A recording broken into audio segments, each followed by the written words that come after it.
ನೋಡಿ, ಇದು ಕಾಳಭೈರವ. ಇದು 3ನೇ ಕಾಳಭೈರವನ ನೋಡ್ತಾ ಇರೋದು ಇವತ್ತು. ಈ ಭೈರವನ ಹೆಸರು ಬಟುಕ್ ಭೈರವ್ ದೇವಾಲಯ ಅಂತ ಕರೀತಾರೆ. ಇದು ವಿಶೇಷವಾದ ರೀತಿಯಲ್ಲಿದೆ ನೋಡಿ. ಬಟುಕ್ ಭೈರವ್ ಅಷ್ಟಭೈರವಗಳಲ್ಲಿ ಒಂದು. ಹರೇ ಕೃಷ್ಣ. ನಾನಿವತ್ತು ಪಂಚಕ್ರೋಶದಲ್ಲಿ ರಾಮೇಶ್ವರಂ ಅಂತ ಜಾಗಕ್ಕೆ ಬಂದಿದ್ದೀನಿ ನೋಡಿ. ರಾಮ, ಲಕ್ಷ್ಮಣ, ಆಂಜನೇಯ, ಗಣೇಶ, ಕಾಳಭೈರವ ನೋಡಿ. ಕಾಳಭೈರವ ಮುಖ್ಯವಾದಂತಹ ಅಷ್ಟಭೈರವಗಳಲ್ಲಿ ಕಾಳಭೈರವ ಕೂಡ ಇದು ಒಂದು.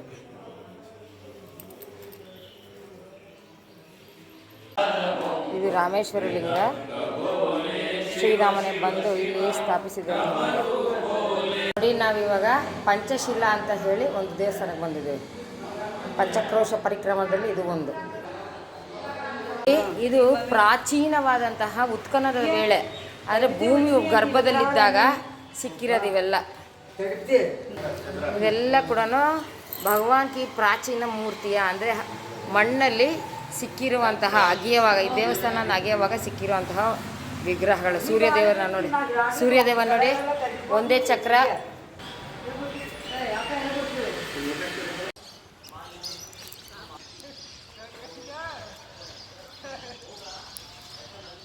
ನೋಡಿ, ಇದು ಪಾಂಡವರೇ ಸ್ಥಾಪಿಸಿರುವಂತಹ 5 ಲಿಂಗಗಳು.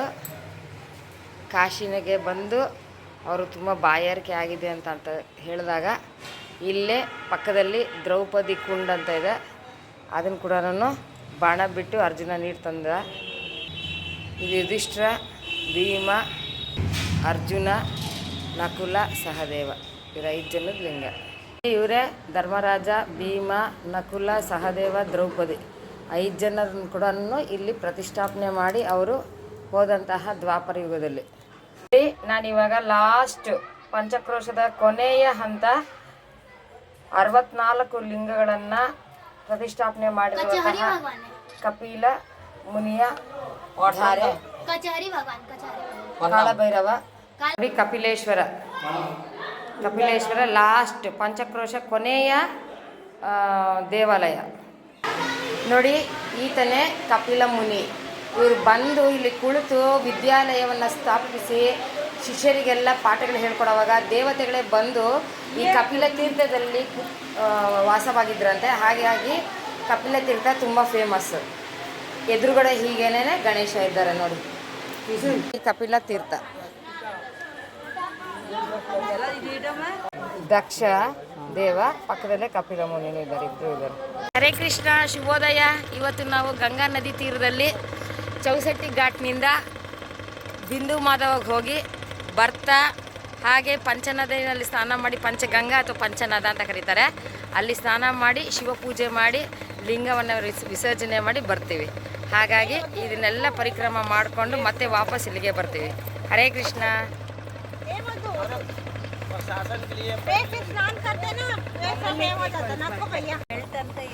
ನೋಡಿ, ಎಲ್ಲರೂ ರೆಡಿ ಆಗ್ತಾ ಇದ್ದೀವಿ ಹೊರಡಕ್ಕೆ. ಶಿವಪೂಜೆ ಮಾಡ್ಕೊಂಡು ಗಂಗಾ ಸ್ನಾನ ಮಾಡಿಕೊಂಡು ಗಂಗಾ ನದಿ ಸ್ನಾನನೂ ಮಾಡಿಕೊಂಡು ಮಣಿಕರ್ಣಿಕಾ 12 ಗಂಟೆಗೆ ಮಾಡಿಕೊಂಡು ಮತ್ತೆ ವಾಪಸ್ ಇದೇ ಜಾಗಕ್ಕೆ ಬಿಂದು ಮಾಧವನ್ ಕೂಡ ನೋಡ್ಕೊಂಡು ಬರ್ತೀವಿ. ಹರೇ ಕೃಷ್ಣ.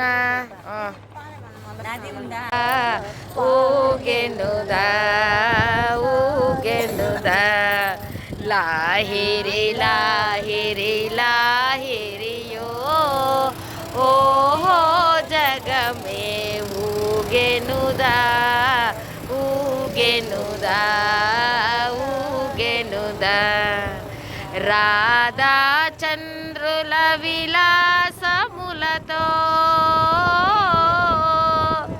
ರಾಧಾ ಚಂದ್ರುಲ ವಿಲಾಸ ಮೂಲತೋ వెలిసి వెలియన పరవడిలో ఊరవడిలో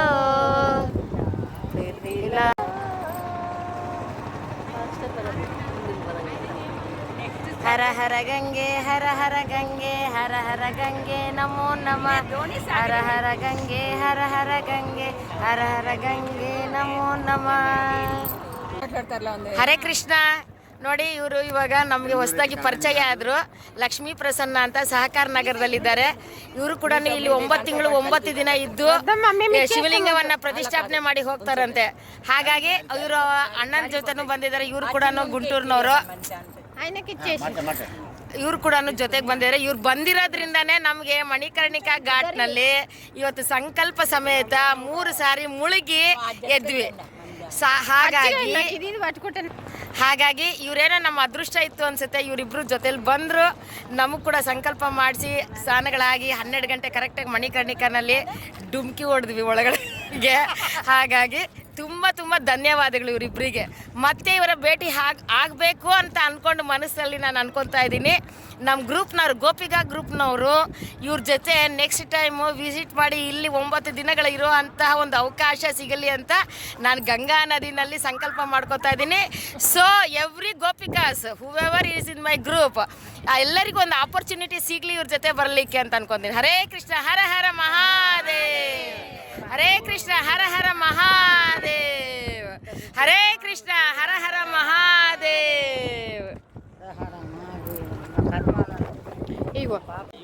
ಹರೇ ಕೃಷ್ಣ.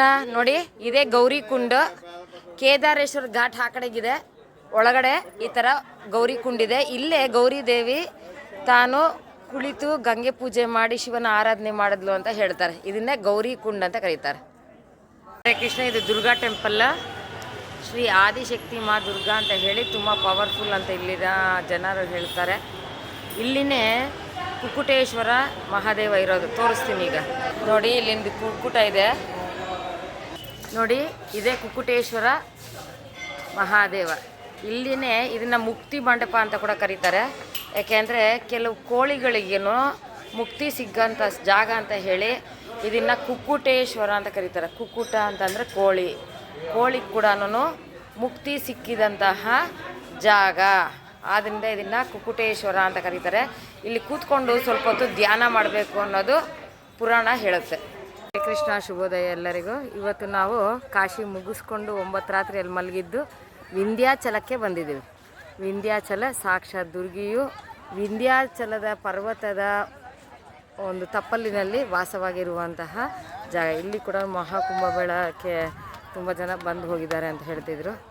ಹಾಗಾಗಿ ಇದು ಕೂಡ ಒಂದು ತುಂಬ ಮುಖ್ಯವಾದಂತಹ ಪ್ರಯಾಣ ಸ್ಥಳ ವಿಂಧ್ಯಾಚಲ ವಾಸಿನಿ. ನೋಡಿ ಇವತ್ತು ವಿಂಧ್ಯಾಚಲ ವಾಸಿನಿ ಬಂದಿದ್ದೀವಲ್ವ, ಅಲ್ಲೇ ಗಂಗೆ.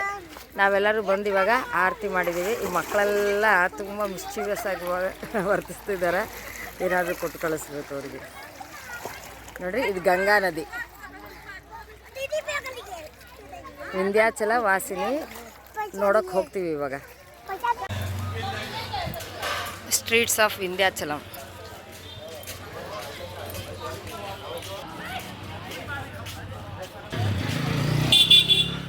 ಇದೇ ವಿಂಧ್ಯಾಚಲ ವಾಸಿನಿ ಟೆಂಪಲ್ ಒಳಗಡೆ ಬಿಡಲ್ಲ ವಿಡಿಯೋನ. ಹಾಗಾಗಿ ಇಲ್ಲೇ ತೋರಿಸ್ತಾ ಇದ್ದೀನಿ ಎಲ್ಲರಿಗೂ.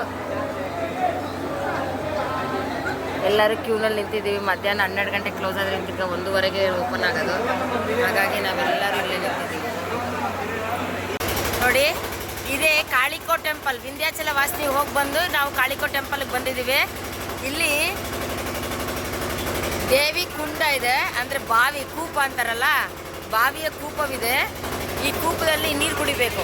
ನೋಡಿ ಈ ಕೂಪ ಇದೆ, ಈ ಕೂಪದಲ್ಲಿ ನೀರು ಕುಡಿಬೇಕು. ಇದು ತುಂಬ ಇಂಪಾರ್ಟೆಂಟ್ ಅಂತ ಹೇಳ್ತಾರೆ. ಹಾಗಾಗಿ ಎಲ್ಲರೂ ಪ್ರಸಾದವನ್ನು ತಗೋತಾರೆ. ಭೈರವನಾಥ್ ಅಲ್ಲಿ ಭದ್ರಕಾಳಿ ನೋಡಿಕೊಂಡು ಇಲ್ಲಿ ಇಲ್ಲಿ ತಾಯಿಗೆ ಹೋಮ ಮಾಡ್ತಾ ಇದ್ದಾರೆ ಹೋಮಕುಂಡದಲ್ಲಿ. ಸೊ ಇಲ್ಲಿ ಕೂಡ ತುಂಬ ಇಂಪಾರ್ಟೆಂಟ್ ಅಂತ ಹೇಳ್ತಾರೆ. ನೋಡಿ ನಾವಿವತ್ತು ಕಾಳಿಕೋ ಮಂದಿರಕ್ಕೆ ಬಂದ್ವಲ್ಲ, ಅಲ್ಲಿ ದೇವಿಯ ಒಂದು ವಿಶೇಷತೆ ಏನು ಅಂದರೆ ತಾಯಿ ದೊಡ್ಡದಾಗಿ ಬಾಯಿ ತೆಗೆದಿದ್ದಾಳೆ. ದೊಡ್ಡದಾಗಿ ಬಾಯಿ ತೆಗೆದು ಅದರೊಳಗಡೆ ರಂಧ್ರ ಇದ್ದಂಗಿದೆ. ದೊಡ್ಡದಾಗಿ ಬಾಯಿ ತೆಗೆದು ಇಡೀ ಜಗತ್ತನ್ನೇ ನುಂಗುವ ರೀತಿಯಲ್ಲಿ ಇತ್ತು. ಒಳಗಡೆಗೆ ಫೋಟೋ ಅರ್ಲೋ ಇರಲಿಲ್ಲ, ಅದಕ್ಕೆ ನಾನು ತೊಗೊಂಡು ಬರಲಿಲ್ಲ. ನೋಡಿ ಈ ರೀತಿ ದೇವಿ ವಿಶೇಷವಾಗಿ ಬಾಯಿ ತೆಗೆದುಕೊಂಡು ಒಳಗಡೆ ಕಾಣಿಸ್ತಾಳೆ. ಒಳಗಡೆಗೆ ಫೋಟೋ ಅಲೋ ಇಲ್ಲ. ಹಾಗಾಗಿ ದೇವಿಯ ಬಾಯನ್ನು ಬ್ರಹ್ಮಾಂಡವನ್ನೇ ನುಂಗುವಷ್ಟು ರೀತಿಯಲ್ಲಿ ಕಾಣಿಸ್ತಾಳೆ. ಈಗ ಅಷ್ಟಭುಜಿ ಬಂದಿದ್ದೀವಿ. ಈ ವಿಂಧ್ಯಾಚಲದಲ್ಲಿ 3 ಇಂಪಾರ್ಟೆಂಟ್ ದೇವಸ್ಥಾನಗಳನ್ನು ನೋಡಬೇಕು. ಒಂದು ಕಾಳಿಕೋ, ಒಂದು ಅಷ್ಟಭುಜಿ, ಒಂದು ವಿಂಧ್ಯಾಚಲ ವಾಸಿನಿ. ಯಂತ್ರ ಮಂತ್ರ ತಂತ್ರ ಅಂತ ಹೇಳಿ ಮೂರಕ್ಕೂ ಇರುವಂತಹ ಮಹಿಮೆ. ಯಂತ್ರ ಮಂತ್ರ ತಂತ್ರ ದೇವಿಗಳು ಇವರು. ನೋಡಿ, ಇದೇ ಅಷ್ಟಭುಜಿ ದೇವಿ ದೇವಸ್ಥಾನ. ಇಲ್ಲಿ ತುಂಬ ಜನರು ಈಕೆಗೆ ನಡ್ಕೊತಾರೆ, ವಿಂಧ್ಯಾಚಲ ವಾಸಿನಿಯಾಗಿರೋದ್ರಿಂದ. ಹಾಗಾಗಿ ಅಷ್ಟಭುಜಿ ರೂಪದಲ್ಲಿ ಕಾಣುವಂತಹ ದೇವಿ. ಎಲ್ಲರೂ ಕೂಡ ಈ ಥರ ಗರ್ಭದ ಒಳಗಡೆ ಹೋಗ್ತಾ ಇದ್ದಾರೆ ನೋಡಿ, ಒಬ್ಬೊಬ್ಬರೇ ಹಂಗೆ ಒಳಗಡೆ ತುರ್ಕೊಂಡು ಹೋಗಬೇಕು, ತುರ್ಕೊಂಡು ಈ ಕಡೆಯಿಂದ ಬರಬೇಕು. ಇದೇ ಅಷ್ಟಭುಜಿ ದೇವಾಲಯ, ವಿಂಧ್ಯಾಚಲ ವಾಸಿನಿಯ ಅಷ್ಟಭುಜಿ ದೇವಾಲಯ. ಗುಹೆ ಒಳಗಡೆ ಹೋಗಿ ಗುಹೆಯಿಂದ ಹೊರಗಡೆ ಬರಬೇಕು. ನೋಡಿ, ಒಳಗಡೆ ಹೋಗ್ತಾ ಇದ್ದಾರೆ ಅವರು.